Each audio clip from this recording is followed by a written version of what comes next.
قل أعوذ برب الناس ملك الناس إله الناس من شر الوسواس الخناس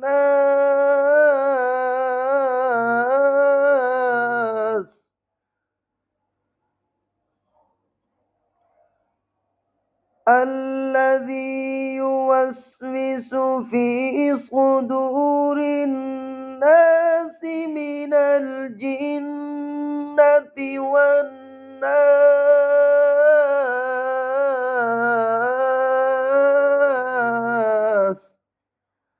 آمنت